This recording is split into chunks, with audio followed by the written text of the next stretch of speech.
قال اللہ تبارک و تعالی فی القرآن المجید والفرقان الحمید بسم اللہ الرحمن الرحیم یا ایہا الذین آمنوا کتب علیکم الصیام کما کتب علی الذین من قبلکم لعلکم تتقون صدق اللہ و مولانا العظیم۔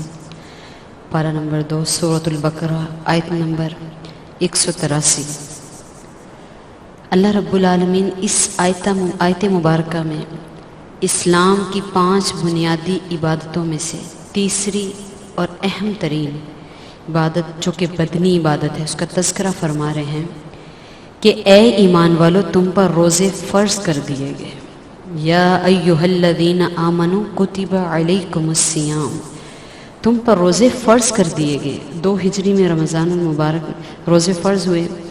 جب اللہ رب العالمین نے روزہ کی فرضیت کا حکم دیا تو کفار و مشرکین اور منافقین نے زبانیں تان دراز کرنا شروع کر دی کہ دیکھو مسلمانوں کے رب نے ان پر ایک اور بوجھ ڈال دیا ہے، وہ یہ کہ اب یہ کھانا پینا ہی چھوڑ دیں، اور اس کو انہوں نے مسلمانوں کا مذاق اڑانے کے لیے استہزاء بنانے کا ذریعہ بنا لیا۔ کہنے لگے دیکھو مسلمانوں کے رب نے کیا پہلے ان پر تھوڑے بوجھ ڈالے تھے، کیا تھوڑی پابندیاں لگائی تھی، اب ان کا کھانا پینا بھی چھڑوا دیا۔ تو ان بد باطنوں کے تانوں کا رب العالمین نے کیا ہی خوب جواب دیا کہ روزے تو تمام شریعتوں میں مقرر کیے گئے تھے، ہاں تعداد اور اوقات مختلف تھے، جیسا کہ فرمایا کما کتب علی الذین من قبلکم، جیسا کہ تم سے پہلے لوگوں پر فرض کیے گئے ہیں۔ یعنی روزوں کا فرض ہونا کوئی نئی بات نہیں ہے۔ اب دیکھنا یہ ہے کہ جو رب اللہ رب العالمین کا نام خالق ہے، وہ مالک ہے، وہ رازق ہے، خالق پیدا کرنے والا ہے، مصور تصویریں بنانے والا ہے، مالک وارث ہے، لیکن رب پالنے والا ہے، رزق دینے والا ہے۔ اب دیکھنا ہے جو رب 11 ماہ ہمیں کھلا رہا ہے، پلا رہا ہے، کیا اس نے 1 ماہ کے لیے ہمارے رزق کو ہم سے روک دیا؟ کیا رزق بند کر دیا ہم پر؟ رزق کو روکنے کے لیے ہم پر یہ حکم دیا؟ تو یہ میرا ذاتی تجربہ ہے کہ جو نعمتیں پورا سال انسان کو میسر نہیں آتی وہ رمضان المبارک میں میسر آتی ہیں۔ اس کا مطلب یہ ہے کہ اس کا رزق کم نہ پڑا، اس نے رزق روکنے کے لیے رمضان کو ہم پر فرض نہیں کیا، یا اس کا مقصد ہمیں بھوکا رکھنا ہے؟ تو اس کا جواب بھی قرآن نے دے دیا۔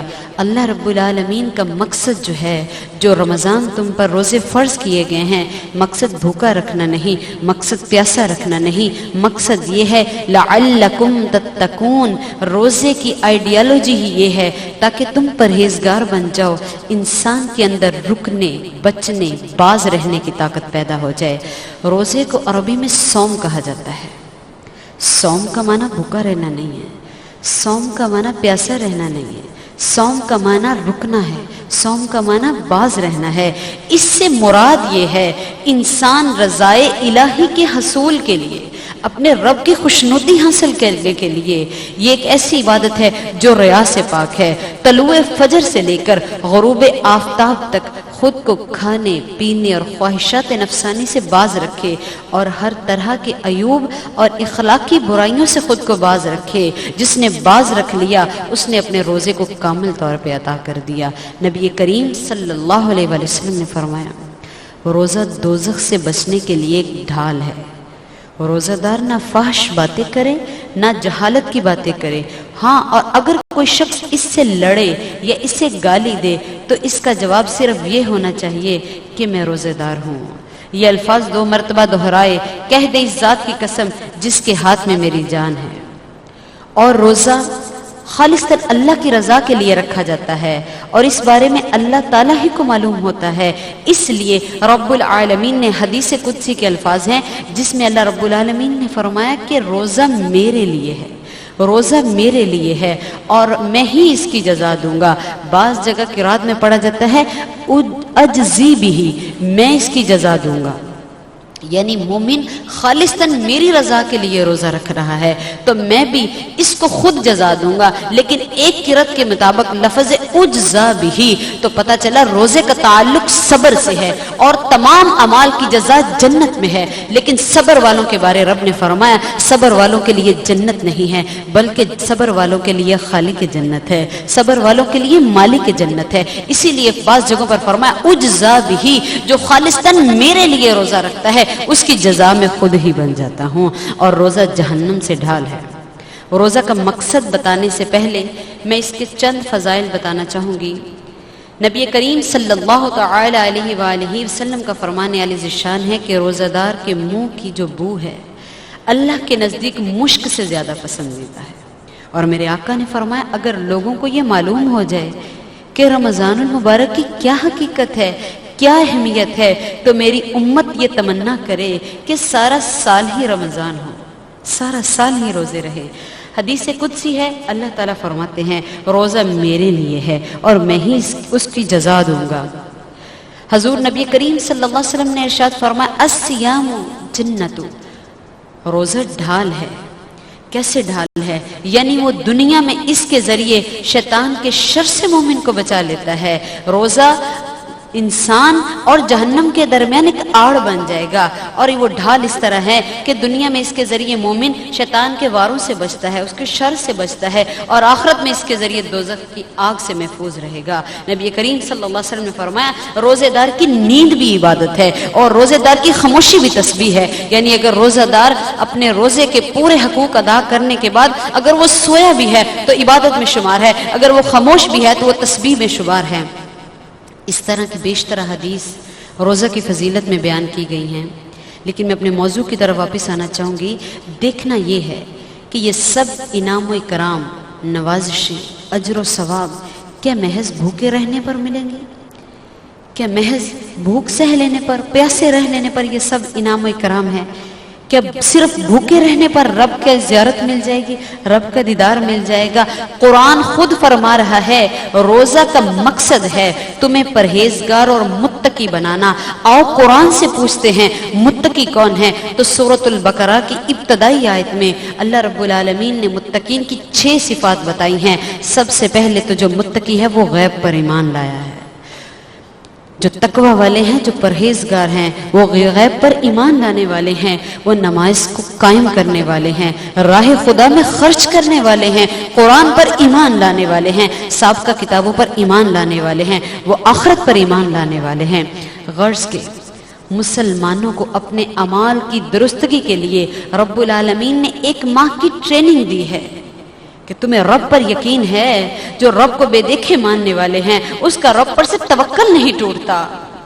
روزہ نماز کی پابندی سکھانے کے لیے ہے، روزہ غربا اور فقراء کو سہارا دینے کے لیے ہے، روزہ قرآن کے احکام میں غور و فکر تدبر کرنے کے لیے ہے، اور روزہ فکر آخرت کی ترغیب دلانے کے لیے ہے۔ یہ زندگی صرف یہی ختم نہ ہو جائے گی کہ بس کھا پی لیا اور اس زندگی کے تعیش اور عیش میں گزار دی، بلکہ بعد الموت کے ذریعے ہمیں اپنے کیے کا حساب بھی دینا ہوگا۔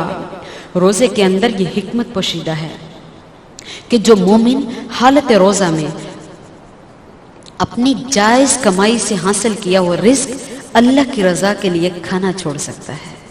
اپنے ہاتھوں سے محنت کی ہے، اپنے ہاتھوں سے بنایا ہے، اپنا رزق ہے، اپنا کھانا ہے، اپنے پیسے ہیں، کوئی دیکھ بھی نہیں رہا، اکیلے بھی بیٹھے ہیں، لیکن رب کی رضا مقصود ہے تو مومن اپنی جائز کمائی سے حاصل کیا اور رزق بھی اللہ کو راضی کرنے کے لیے، اس کی رضا جوئی حاصل کرنے کے لیے کھانا چھوڑ سکتا ہے۔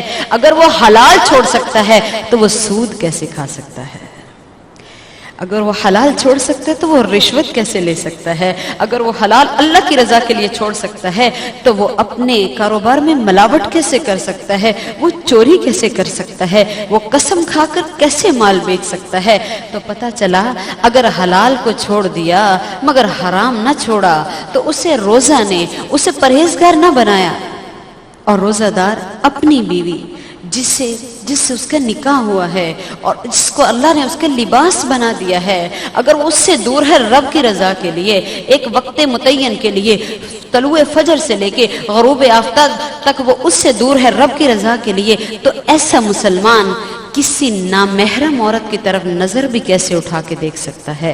اگر وہ اللہ کی رضا کے لیے اپنی عورت کو چھوڑ سکتا ہے تو وہ زنا کیسے کر سکتا ہے؟ وہ نظر بازی کیسے کر سکتا ہے؟ وہ بے حیائی کیسے کر سکتا ہے؟ لیکن اگر اس سے لوگوں کی بیٹیوں کی بہنوں کی عزتیں محفوظ نہیں تو ایسے بندے کی رب کو کوئی پرواہ نہیں کہ وہ بھوکا رہے یا پیاسا رہے، کیونکہ روزہ کا معنی ہی باز رہنا ہے۔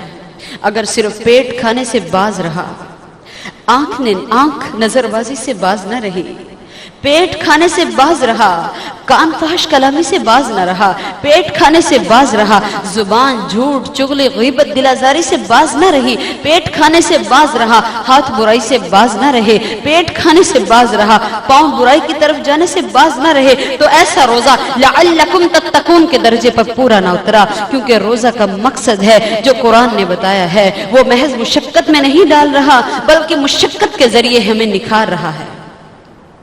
جو سونا بھٹی میں جاتا ہے، بھٹی کی آگ سہتا ہے، سونار کی چوٹیں سہتا ہے، وہ کسی کے ماتھے کی زینت بنتا ہے، کسی کے کانوں کی زینت بنتا ہے۔ اللہ رب العالمین نے جو ہمیں رمضان کے روزوں کے ذریعے مشقت میں ڈالا ہے، یہ ہمیں پرہیزگاری سکھانے کے لیے ڈالا ہے۔ اللہ رب العالمین سے دعا ہے، مالک کریم سے دعا ہے کہ صحیح معنوں میں ہمیں روزے اور رمضان المبارک کی فضیلتوں سے مستفید ہونے کی توفیق عطا فرمائے، اس مہمان کی صحیح معنوں میں قدر کرنے کی توفیق عطا فرمائے۔ نبی کریم صلی اللہ علیہ وسلم کا ارشاد مبارک ہے، جب رمضان المبارک کی پہلی تاریخ ہوتی ہے اللہ رب العالمین 6 لاکھ ایسے لوگوں کو جہنم سے آزاد کر دیتے ہیں جن پر جہنم واجب ہو چکی ہوتی ہے۔ پھر جب آخری رمضان المبارک آتا ہے تو اللہ اتنے لوگوں کو جہنم سے آزاد فرماتے ہیں جتنے کہ پورے ماہ مبارک میں آزاد کرتا ہے، اور اللہ رب العالمین شیاطین کو جکڑ دیتے ہیں، جنت کے دروازے کھول دیے جاتے ہیں، اور روزے داروں کے لیے جنت کا ایک مخصوص دروازہ ہے جس کو باب الریان کہا جاتا ہے۔ اور قیامت والے دن جب لوگ نفسا نفسی کا عالم ہوگا، لیکن کچھ فرشتے ایسے ہوں گے جو باب الریان کے دروازے پر کھڑے ہو کر صدا لگا رہے ہوں گے کہ آؤ، یہ دروازہ رب نے ان کے لیے کھولا ہے جو دنیا میں رہ کر اس کی رضا کے لیے روزے رکھتے رہے ہیں، جو اس کی رضا کے لیے اپنے آپ کو باز رکھتے رہے ہیں۔